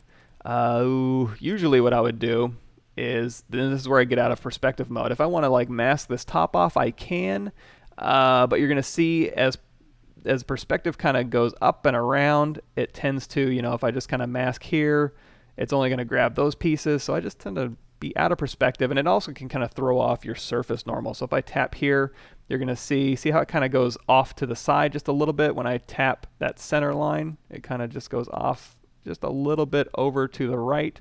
You can always hold down Shift and snap it back, but if you go out of perspective mode, it's just a little bit more accurate with your surface normal. So that's another reason I like to not be in perspective mode while I'm hard edge modeling. If I want to isolate just this polygroup here, I can snap to the side, hold down Control and mask that, invert that mask, and then hit E to go into scale, anchor it here, and then just hold down Shift, and we'll just bring this in. And let's go ahead and snap back, and we'll go back to our perspective here. Now that we know we've got it anchored correctly, and we can just bring that in and just kind of match that angle there. And then we can go back out of perspective, and then we can just do again QMesh, polygroup island, pull that up here, and it looks like it kind of bulges out just a little bit, so we'll go ahead and add that in. We'll go to Insert, Multiple Edge Loops with Interactive Elevation, and then we can just pull that out and up maybe. Let's kind of bulge that just a little bit here. Now we've got our can here, and we're going to make this, we can make this into a little robot body if we'd like, but we need to put a cap on him. So let's see what the best way to make that bottle cap is, because it looks like it has 1, 2, 3, 4, 5, 6, 7, 8, 9, 24, let's say, little ridges around it. So let's make a bottle cap real quick. We'll make a bottle cap, and then we'll make it into an insert brush, because that'll be fun and show you guys some cool stuff maybe. So we'll go back into Cylinder 3D, drag that out, and you know what? It would probably look more like this. I initialized that one, so we'll go back here to initialize. We'll do, like I was saying, I think it was like 24, so we'll do 48 H divides, and you know, it doesn't really matter that much, because you know, you don't have to hard edge model this. You know, maybe we don't even bother. Let's try it. We'll try one way, and then we'll do it another way too, because it's there's a million different ways to do things in 3D, especially in ZBrush. So we've got this here. Let's go ahead and make it a polymesh 3D, and since this is a bottle cap here, we'll go ahead and shrink this down here. And now let's go into radial symmetry. So we can ZModeler, that's BZM. And if we go over here to transform, I'm going to dock this transform menu over here. We're going to activate symmetry. And right now it's just activated across X symmetry. So if we go into QMesh, a single poly, you can QMesh in X symmetry. You can also go in here and turn on radial symmetry. Now this radial symmetry is not going to be right, so we're going to change it to Y. And now we can QMesh in radial symmetry. Now depending on what this radial count is, you can drag this up to like 24. And now we're grabbing every other one, because there's 48 around here. So that's what I was counting, was there was like 24 little things in here. So what we can do is we can kind of, let's see if we can go to insert. Let's go, I'm gonna hit X to toggle symmetry off temporarily. We can go to inset. You don't even have to make a polygroup for this flat area. You can just tell it flat island region, and then you can just inset here. So if we want to kind of pull in those ridges, we can just do inset on the top and the bottom, and then hit X to turn radial symmetry back on, QMesh, a single poly, and then that'll just snap back in there. And now if we hit D, we're kind of starting to get the beginnings of a modeling thing here. Is there a way to make the elevation in the other direction? The elevation of the cylinder? Yeah, you can, when you initialize, actually, if you initialize this right now, you can do cylinder in X, Y, and Z if it's not a primitive. I'm not sure what you meant though by make the elevation in the other direction. I was probably doing something that made more sense and then didn't. But yeah, you should be able to do. Oh, sorry about that. But yeah, so Kalina, it'll be on. I just linked it, so you're in good shape. So eventually, this will be right there for everything you missed. It'll be on Pixelogic's channel. So now when you hit D, it's going to do, our dynamic preview here. So D and Shift D is going to put you in and out of dynamic preview. Another cool thing you can do is if you go over here to smooth subdiv and drop that down to 0, and then do Q grid. If we turn off polyframe, you can do Q grid with a certain type of coverage, and that'll go ahead and just add in like that type of geometry here. So that could kind of work in this case. It's kind of a nice mechanical gear type look, but we'll stick with the smooth subdivisions. We'll go back to QGrid 0, and they'll turn our smooth subdivides up to 0. I'm sorry, up to 2. And then if we go into polyframe mode, you can go here. We'll do insert single edge loop, and I'm going to go out of X symmetry mode temporarily. And if we just insert an edge loop, we can kind of start hardening up those normals here. You can harden them up here. If we want to just take this, let's do. Trying to think, we could do an inset. I guess that'll probably work the best. So again, we'll go hover over this. We'll go to inset, flat island, inset region, and that'll just go ahead and inset control loops there. So that'll kind of keep all of these top ones kind of rigid. And then what we can do now is if we want to make this thing hollow, let's go ahead and hold down Control Shift. We'll grab these bottom pieces here. Oops. Control Shift drag to invert that. We'll go ahead and do a delete hidden, which for you is geometry, modify topology, delete hidden. And now what we can do is we'll hover over a face. We'll do not QMesh, we'll do extrude all polygons because we want to keep our polygroups here. And we'll just extrude those inwards. Now you're going to see it's going to flip my normals here. So you're going to want to go all the way down here to display properties here, turn on flip. And now we've got inside faces here. If you want to crease all of these bottom edges here, all you got to do is hold down Control Shift and grab those ones, and then you can just go into your crease menu. There's a million different ways to crease this stuff. Here's another option for you. Crease, and then just hit crease, and any open edges will be creased. So now we can hit D, and we've kind of got a bottle cap thing going. What I would tend to do though, honestly, if I'm making a bottle cap, is I'm going to sculpt a bottle cap. So there's the ZModeler long version, which whatever. So let's take our history and just drag that all the way to the left, and we'll go back to our cylinder here. And we do have dynamic turned on, and I'm just going to go really quickly, and we'll use our old crease tolerance here to kind of make that nice and creased. I'm going to go to apply those subdivisions, and now I'm just going to DynaMesh this thing, which for you guys will be geometry, DynaMesh. We're going to turn this into clay, basically. Turn off project, turn off blur. Resolution of 128 should be fine. Hit DynaMesh. No, I don't want to freeze transforms. Actually, let's do 256 resolution here. All right, now let's just sculpt a bottle cap, and then we can ZRemesh it to get our geometry. Hey, everybody. Thanks for showing up. When you did the top part of the bottle, you added loops plus elevation outside. Oh, you know what? Okay, so could you do it in the opposite direction? I want to say yes. That's another good question. So if we take similar to 3D, make polymesh 3D, we'll hold down Alt. Let's go ahead and knock these back a little bit here. QMesh.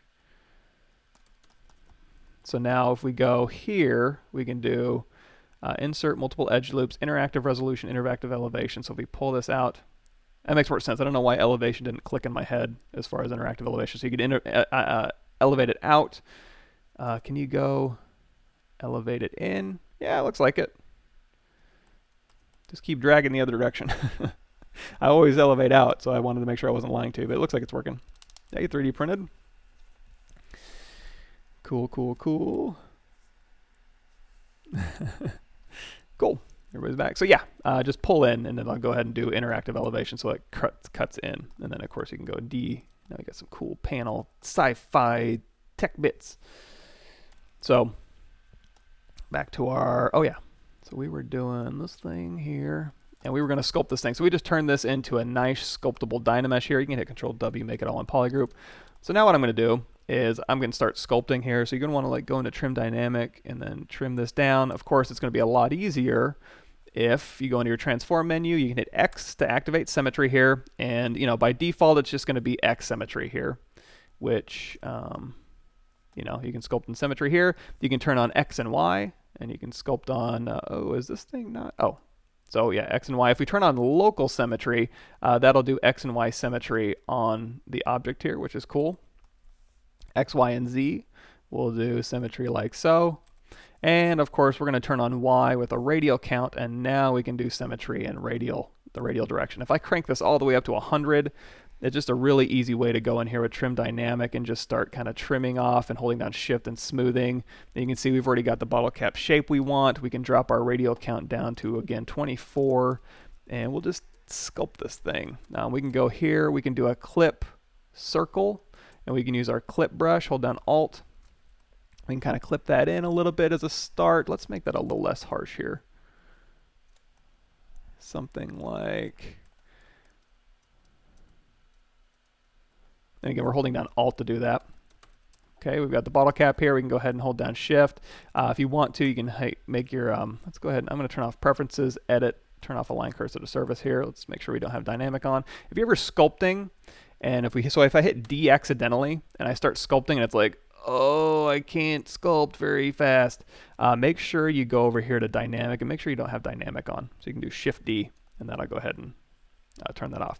So now we can go through here and kind of sculpt this up, and then hold down Shift to smooth, and then hold down Alt. We can kind of pull that in a little bit.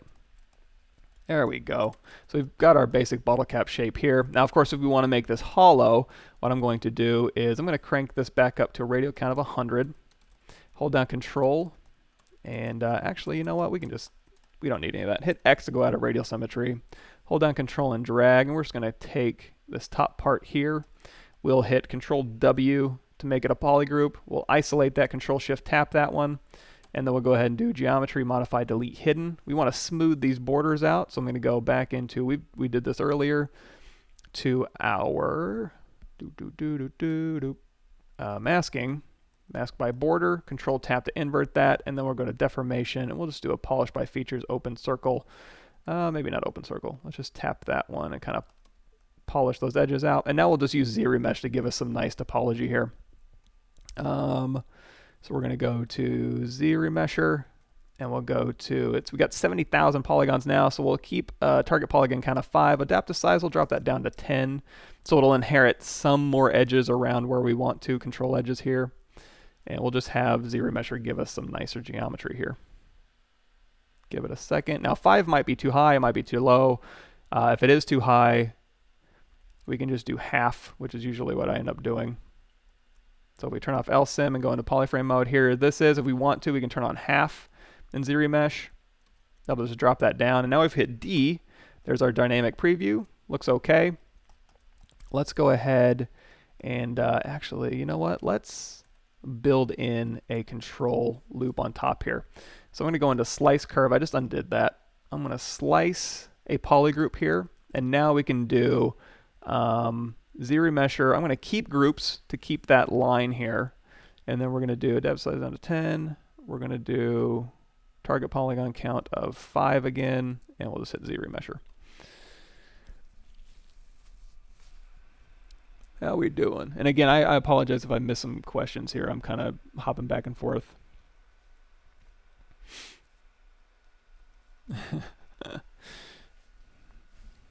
Cool, cool. And a day drink. Sounds like fun. Okay, so now we've got this. It kept that poly group here, so we're going to do half and then ZRemesher again. It's getting a little bit too low, so I think this will be fine. So now what we can do is, again, do our cube. Let's do extrude all polygons. We'll just extrude this in here, and then we'll go back down to our... what am I looking for here? Display properties. Flip our normals here. And then when we did that extrude, it gave us a poly group right along that edge here. So we could do crease by poly group, but then we'll get that crease. So one easy way is hold down Control Shift, go to your select lasso, and just isolate. If you do Control Shift and you click with select lasso, it'll select edge rings. So you can just use that to your advantage here. Just select that edge ring here, Control Shift drag to invert that, and then you can just go to your crease menu here and just hit crease. Now I have a hotkey assigned to that, it's Alt Z. So you can just crease that way, it's a little bit faster. Now when you hit D, you have a nice bottle cap ready to insert. And if you want to make this a little bit taller, which it looks like it is, I'm just going to use our transpose to kind of push that down. Now we need to put this on our beer bottle. So I'm going to snap to the top here, because this is how I want it to look at me when I drag it out. I'm going to hit B, create insert mesh, new, go back to our bottle here, and then as we just look at this thing, we want to make sure it went ahead and made us a new brush. If you love this brush, make sure you go to Brush, Save As, and save it. A couple different ways where areas to save that. We can go over that in a second. But I'm going to hit B, make sure you have your insert brush selected, and then just click and drag.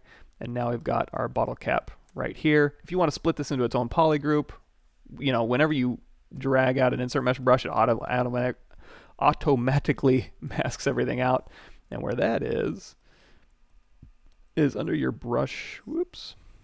Let's get rid of all that crap. Brush.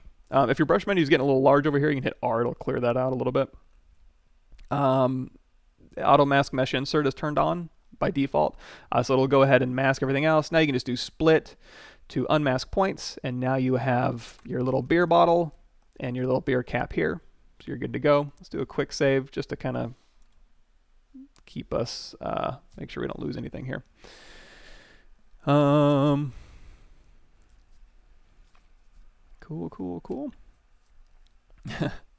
What does adaptive effect in ZRemesher? What does adaptive effect in ZRemesher? Oh, okay, good question. We've gone over this a couple different times in some other videos, but for anybody new here, oh, I wish I had, because I had a perfect example. Let's just make it. So if I go over here to Polyplane 3D, and we go in here and we start, oh yeah, make Polymesh 3D. We've got our standard brush here. I'm going to go, if you tap L, that'll turn on your lazy mouse, which is under your stroke menu here. Lazy mouse, all that good stuff. So you can start sculpting. Let's say we're like sculpting some cloth here. And so as we're sculpting, we can be subdividing, Control D, that'll add some subdivisions here. So you can just go through here and you can start making some cloth maybe. Control D. So we've got some cloth going, right? Oops, Alt S. Okay, and now we can kind of hold down Shift to smooth. Now if we wanted to ZRemesh this and we wanted to capture all these different, let's go ahead and over crank this just so it's really obvious here. So if we wanted to capture, and also I'm going to go into smooth stronger. There we go. So when I ZRemesh this thing, let's do a couple different versions here. So here's our original geometry here, and it's like, well, it's not very nice for, you know, I mean, it's okay, but it could be better if we wanted to ZRemesh this for a game res or a cinematic, or just get a nicer sculpting surface. So I'm going to go up here. I'm going to hit Shift S to make that a snapshot. And now let's ZRemesh this a couple different ways. So if I go in here to geometry and go here to our ZRemesh options, if I turn the adaptive size down to 0, basically what that's going to do is it's going to want to make every single one of your squares the exact same size, which is great for a lot of things. So if we turn that down to 0 and we just do half and ZRemesh, and we'll just keep hitting half here just so we can kind of get. So if we ZRemesh this down, it's going to kind of follow the surface here. You know what? I need to keep. I have a perfect subtool to kind of explain this here. This is kind of poor man's version of that. So I'm going to hit Shift S, and that's going to save that copy here. So if I undo that, and it also, when you do adaptive down to 0, it keeps your poly count that you want very specific. So when I go to adaptive size down to 0, and I say, you know what, I want a target polygon count of 3K, and hit ZRemesh, it's going to give me 3,000 active points. I mean, it was a little too short, but it does a really good job of keeping your accurate polygon count. If I crank my adaptive size up to like 70, what that's going to do is look at the surface undulation. It's going to want to build in more detail around where you have high points and low points. It's going to build in those surface undulations. So if I change my target polygon count of 3 with adaptive size up to 70 and hit ZRemesh, that's going to give me 3,000. It gave me 248 extra ones, but it did go ahead and build in more edge loops where I thought I needed it to kind of maintain my surface integrity here. So if I ZRemesh half, you're going to see it's not even letting me get that low, but you're going to see the difference here. See how these are all nice and even squares, but it doesn't quite build in the poly loops or the edge loops to support that surface. This one with adaptive size up does, but I kind of sacrifice my active points here. So there's better ways to explain this, but hopefully that makes sense just really quickly. Cool. Will you be doing a seminar or private workshop anytime soon? I do. For CG Master Academy, I think I do a CG Master Academy class for ZBrush, and I think it starts the 27th of this month, I think. So you can check that out if you're interested. Oh, thank you for the link. Create shell with DynaMesh. Okay, that's a good one. So if I have low polygons, like if I'm just ZRemeshing my DynaMesh and I'm like, you know what, let's just, instead of making a shell, I'm just going to extrude. I do prefer that. It's just a little bit cleaner. You can also do extract mesh, which will give you an extraction of a certain thickness, which if you go back through my other Pixelogic channels, we do a ton of extracting and polishing and that kind of stuff. But if I am just doing a DynaMesh and I'm keeping it a high-res DynaMesh and I'm not going to ZRemesh it or create new geometry, then yeah, DynaMesh shell is perfect for that.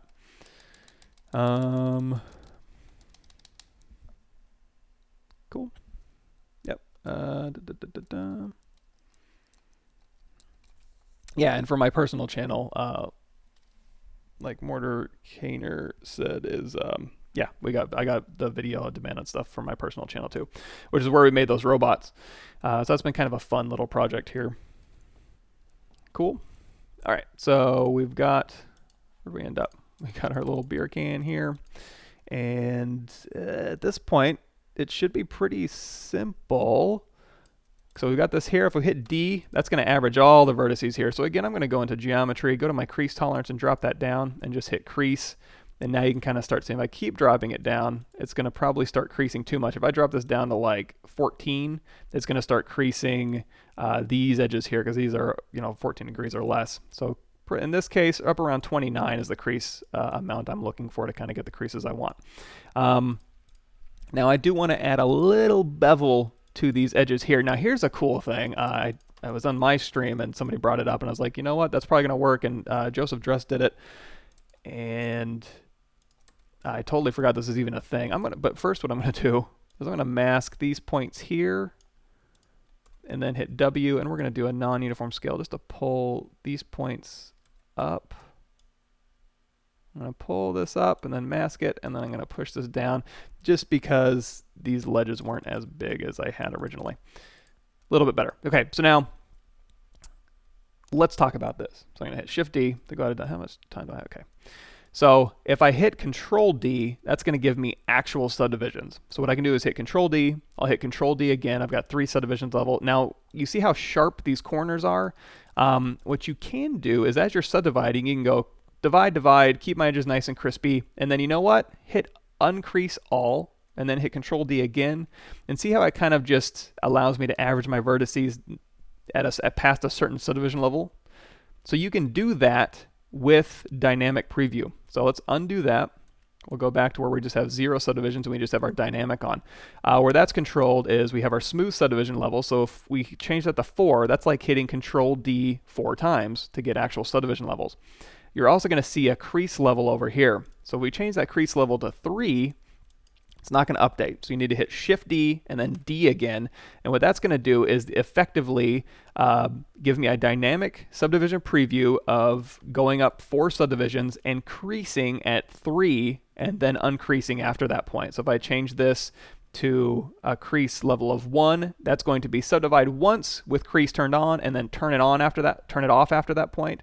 And then the subsequent subdivisions will have that not crease. So we'll go Shift D and then D again and see how much softer that transition is. It's built in. You can do it. It's awesome. So generally speaking, let's crank this up to subdivision level of 5. And then we'll keep that crease level at 2. We'll do Shift D and D. Then I'll go ahead and update that. So you can kind of play with these here to kind of get the look you want. So let's change that crease level of like 3 maybe. There we go. So we can kind of crease it up and then uncrease as we go up, and that'll kind of keep it separately. This beer apparently is a really old logger. And this, again, this is just reference I pulled up because, again, when we were making these robots, I had just really old reference of just old containers that I wanted to make, just these big clunky robots. So that's what we're going to use this for. We can do a little bit of Keyshot with this that might be kind of fun. Let's give that a shot. So one thing I want to do before I take this into Keyshot is I want to separate this piece out and give it UVs. So let's hit Shift D. And just to keep this simple, I'm going to go ahead and take this can here. I mean, I can use ZModeler and pop out a copy of this, but you know what? Let's just do a quick duplicate. I'm going to hold down Control Shift with my lasso and just isolate that in ring, Control drag to invert that. We'll do a delete hidden, geometry, modify topology, delete hidden. And then I'm going to Q mesh, polygroup all, and I'm going to Q mesh this out just a bit. Oops. Just a bit here. And then we'll just do a quick crease polygroup in D. So now, wait, would that crease polygroup? Oh, you know what? It kept my dynamic things here. So we'll do crease level of 15, smooth subdivides of 5. There we go. And then we'll alt tap this one, D to subdiv preview, alt tap this one, D to subdiv preview. And now I've got a nice split up model here. And if we want to be a little bit fancy, let's go ahead. We'll go, again, I'm going to duplicate this off. We'll have a little bit of fun. So I'm going to hit Shift D here. I'm going to go to temporarily, I'm going to isolate just this outer ring here, delete hidden. I'm going to go to insert multiple edge loops here, put some resolution in there. We'll go to uncrease all, and then we'll hit Control D to subdivide this up. I'm just looking for a little bit of even resolution here. And now what I can do is go through here and just Control mask. And you could also, and now that I think about it, you can do NanoMesh to insert and randomly rotate water droplets, which, spoiler alert, is what I'm making here. So I'm going to hit Control W to make these all one polygroup. And then we're going to switch back to select rectangle. And then we can go to, let's go ahead and do our masking border trick, invert that mask, and we'll just do a deformation here. We'll do a quick ZRemesher. Same. Oops. Forgot to do a delete hidden. Data size down to 0. ZRemesher same. And now we can do QMesh, polygroup all polygons. And now if we hit D, that'll go ahead and give us a couple little water droplets. So there we go.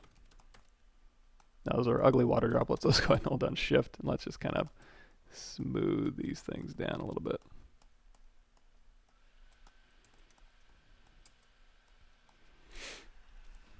Let's see, miss anything?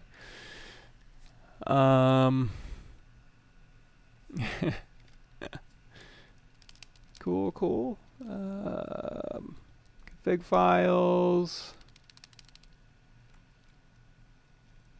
Weird. So I'm not sure about the config file stuff. But you might be able to delete them and then just restart up ZBrush, and that'll give you a nice clean, it'll just repopulate your config files. Maybe. Cool.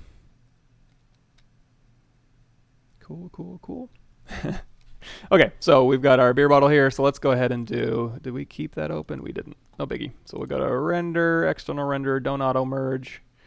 I just usually turn that off by default, and then we'll just throw that into. So the ZBrush to Keyshot bridge, what that is you can buy a version of Keyshot that's specific to ZBrush. It's kind of locked to ZBrush, so you can have anything you model in ZBrush, you can hit a button to go through the bridge and put that right into Keyshot, which is super useful. One thing we forgot to do was UV that one cylinder here. So I'm going to Alt tap that cylinder here. And you know what? We don't even need that outer ring here. I'm going to do Shift D, and then we're going to go back to our select lasso, do a delete hidden, and then we'll go ahead and do I'm not going to, you know what, I am. Z plugin, we did this before. UV master, work on clone. It is symmetrical, but we don't, whoa. Work on this clone. There we go. Work on clone. Symmetry, sure. Let's go ahead and flatten. Okay, we need to unwrap first and then flatten. Perfect. Unflatten, copy UVs, and then paste UVs. And then hit D to go back into dynamic preview here. And then we will go ahead, and because it's averaging the vertices, we need to go ahead and stretch that out. So I'm going to go ahead and put that up there, and then mask. Okay. Whoa. You know what? Let's make this a little bit cleaner here. We'll put in some control loops. So we'll kind of stick that where we want them. QMesh, polygroup all. We'll push this back just a little bit here. And we'll go to insert, single edge loop here and here. Let's see if that fixes it. There we go.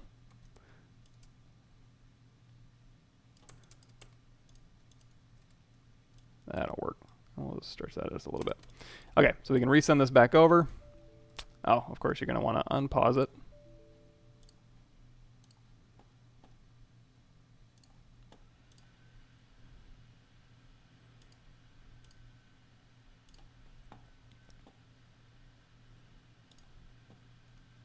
There we go.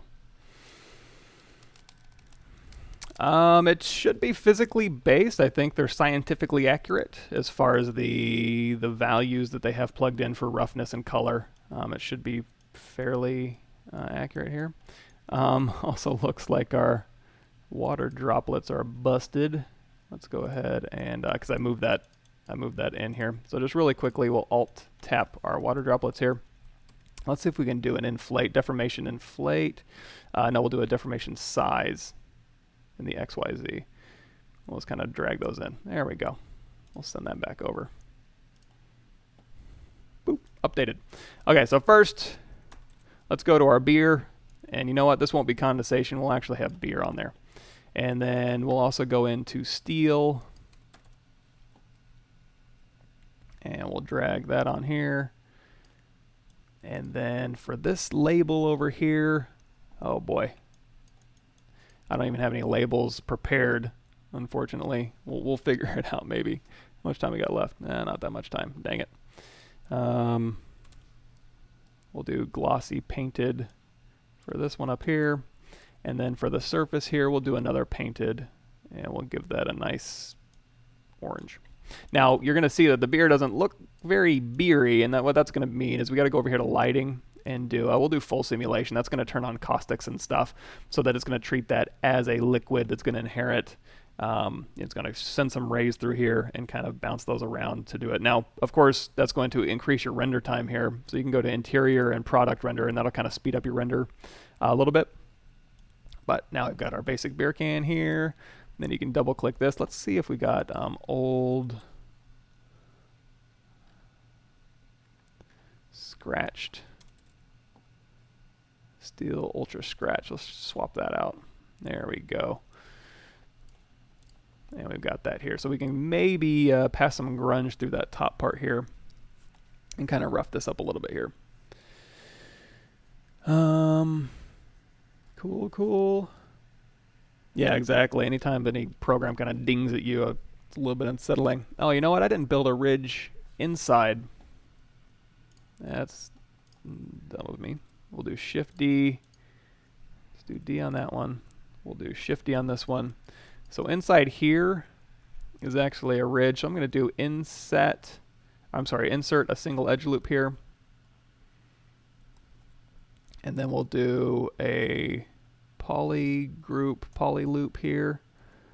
And then we'll Q mesh a poly group all. I'm going to hold down Shift. Actually, we'll do insert another single edge loop here. So I'm going to do poly group, poly loop. Hold down Shift and pull that down. And that'll just kind of build in a little loop here. And now we can go in here and we can do a crease, edge loop complete. We can hit D to kind of get a preview, and then we can go through here and just kind of crease these things up as needed. So we can go Shift D, D, and let's make sure our options over here, geometry, so we're doing dynamic, we're subdividing up to 5, increasing at 3, perfect, looks good. We'll send that back over. There we go. And then we'll do our steel ultra scratched here, and then our painted, ooh, there's a rusty scratched. Let's drag that on there. And I'm going to double tap this one here, and we're going to go to our textures, and we're going to scale these things way down. There's our scratches getting scaled down. And then our bump looks a little bumpy. Let's go ahead and scale that down. That'll work. And then let's do water, liquid water. Cool. Let's see, adding buttons. You can, yes, if that's, oh, did I miss one? So if you want to, you can go into, so for this custom menu here, this base mesh custom menu is something I made myself. But yeah, you can go in here to preferences, custom UI, or config, sorry, do enable customize. And then if you want to, you can drag stuff down here, you can move stuff around, you can drag stuff up in this corner here, you can move anything around that you want to. You can also assign hotkeys to everything that you have in ZBrush. So if we go to here to preferences, just dock that over here, turn off enable customize. If you do, so for example, my base mesh menu, if you do Control Alt and tap any menu here, you can do, you know, the render menu. We'll do assign that to like Alt O, I suppose. And now when I hit Alt O, it'll have my render menu wherever I want, just like my base menu here has Alt A. That's going to assign that. You can also do any menu item in here, like the brushes here. I have clay brush. Let's see, right out of cylinder here. So you're going to see over my brushes here, I got ZModeler and Alt Q, clay brush, clay tubes, clay standard brush, trim dynamic, H polish. All of those are assigned to hotkeys. And now that I've gone through all of those, if we go to preferences, enable customize, go to my brush menu here, every time I use a brush, it puts a little version of that out here, so I can hold down Control Alt and just drag that out here. So if you want to put like clay tubes, trim dynamic, or whatever down there, and then go turn off, enable customize, and now you've got all of this available to you down here. So a general rule of thumb is what I do. If I use the brush more than like once every 30 minutes, then it goes into a hotkey. If I use it once a day, I'll put it down here. If I use it once a week, I'll save a brush in here in my brush menu here. So there's some custom brushes in here. If I go to my creature brush here, there's some creaturey stuff in here, stuff that I'll use every once in a while. You can just throw them in here.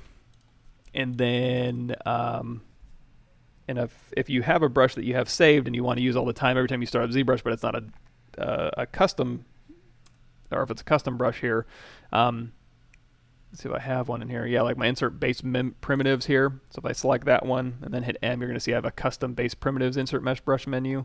You'll want to save that into ZBrush 4R7 Z Startup brush presets and save them in there. So every time you start up ZBrush, it'll be ready to go and you can assign a hotkey to it. If you want it to show up in this menu here, where all the, if you want to like kind of just throw it into an InsertMesh brush, and some of these in here, I downloaded these off of the ZBrush Central InsertMesh repository. So if if you made a custom brush here, or you downloaded something and you use it every once in a while, you can go through here and update that. Let's go ahead and switch back to my. So here's the brush we made. I think I wanted to say we made this for like the Pixelogic muscle tutorial that we did on the first one. So that's a custom menu here. Those you're going to save into brush save as ZBrush 4R7, and that's going to go in your ZBrushes, and then put it in a folder, or don't. And then whenever you hit the comma key, it'll go to your lightbox and you can just load it up.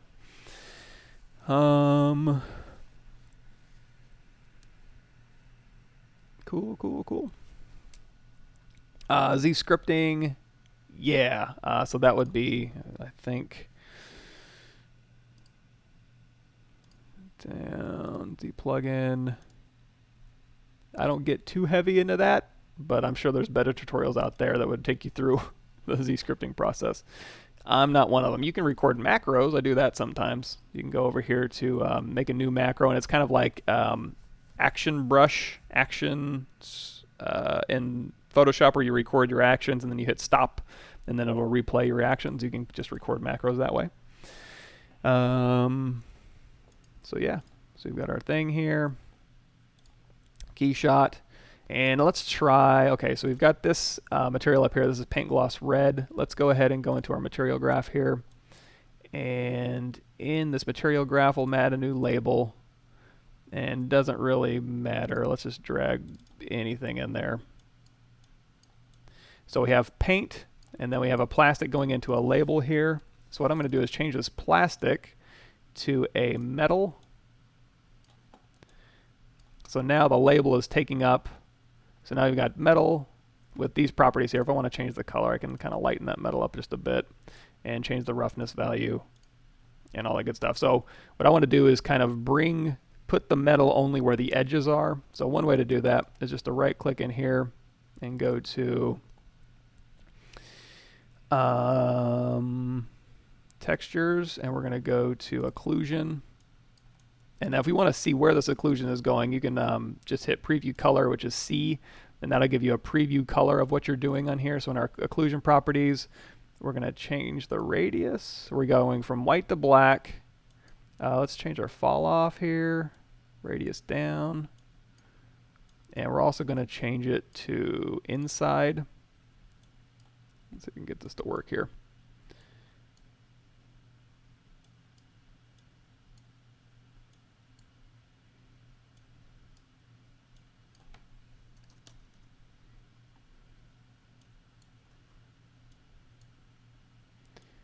Trying to grab those edges and highlight those edges there. Inside fast sync, same material only. Let's see.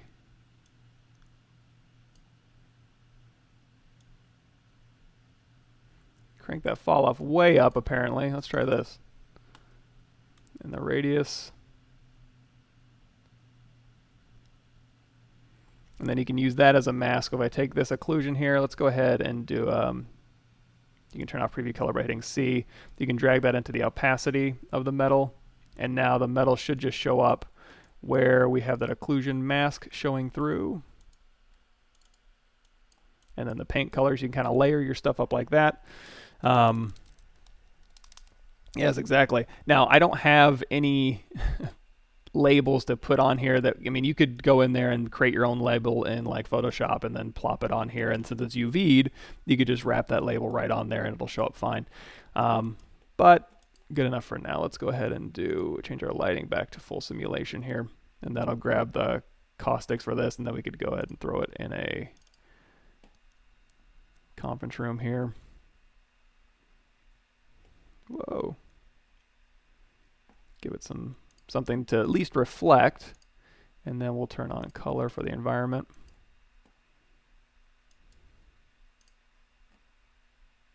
And then if you hold down Control and right click, that'll spin your environment around. You can also just do the rotation over here. So we'll change that back to product so it renders a little bit faster. So you can kind of rotate the lighting around, and then once you've got it set up the way you like it, then you can go back here to do the full simulation and get the water to drop. Do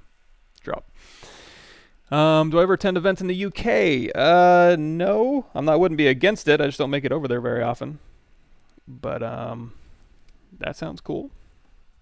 But yeah, a lot of cool stuff you can do in Keyshot here. So let's go ahead and just kill that.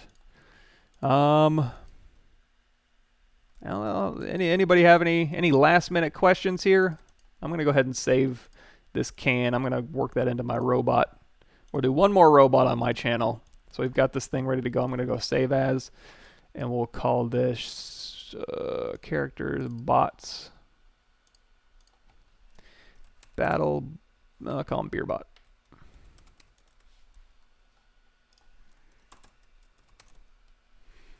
So we got this one ready to go. We'll add some, like I said, that was what we were working on here. These two fellas using ZBrush. And so this thing on my channel, on my YouTube channel, we go through how to create most of this guy, and then we used a tractor seat we modeled in ZModeler to kind of make all these cool little weirdo parts here. My next stream will be Thursday night at, I usually hop on 8 p.m. my time, so 6 p.m. Pacific time. And then we'll model some beer bots here, model our beer bot, texture them up, and all these little paint splatters here I downloaded from the Pixelogic website as well. Little paint splatter alphas, so those come in handy. Cool. Is that it? I don't want to get too far into anything else since I've only got 5 minutes left, but hopefully that was somewhat worthwhile. We covered a lot of different weird techniques. We didn't get very far with a model, but that's okay.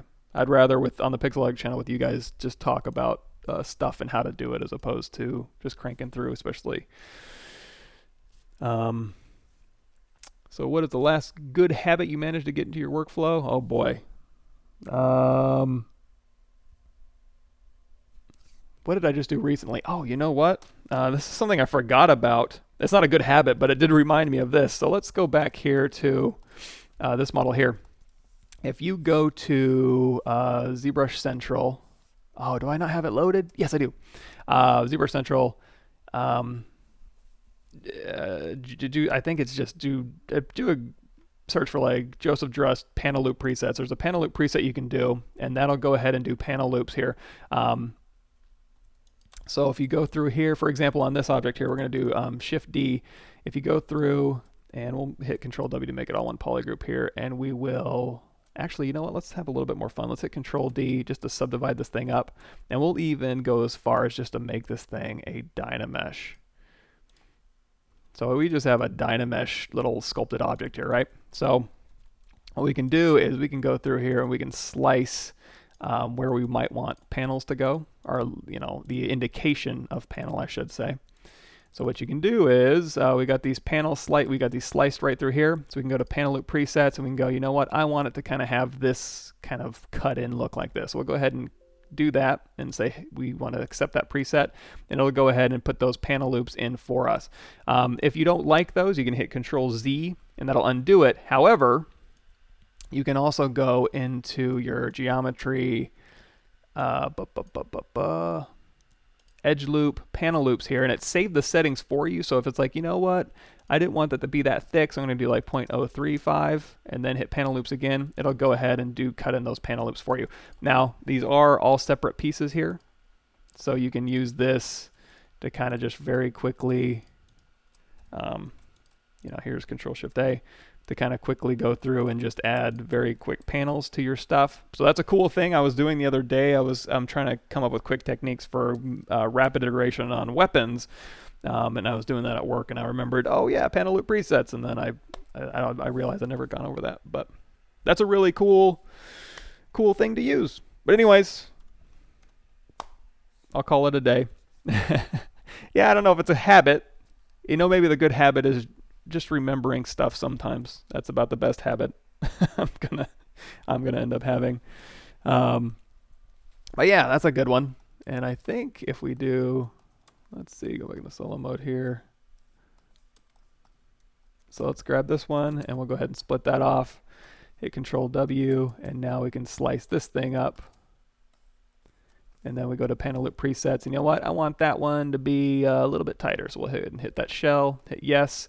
And then you can go through here, you can hit Control Z, and then you can modify these options in here, polish and thickness, any of the panel loop stuff. If you go to the Pixelogic website under the Z Classroom, I think the panel loop stuff is still the stuff I made. So you can listen to this boring voice walk you through panel loops, the presets and stuff. So have fun with that. I will see you guys next week on the Pixelogic channel, same bat time, same bat place, and then on my channel on Thursday night, 6 p.m. Pacific. So y'all have a good day. Oh, and thanks for showing up too.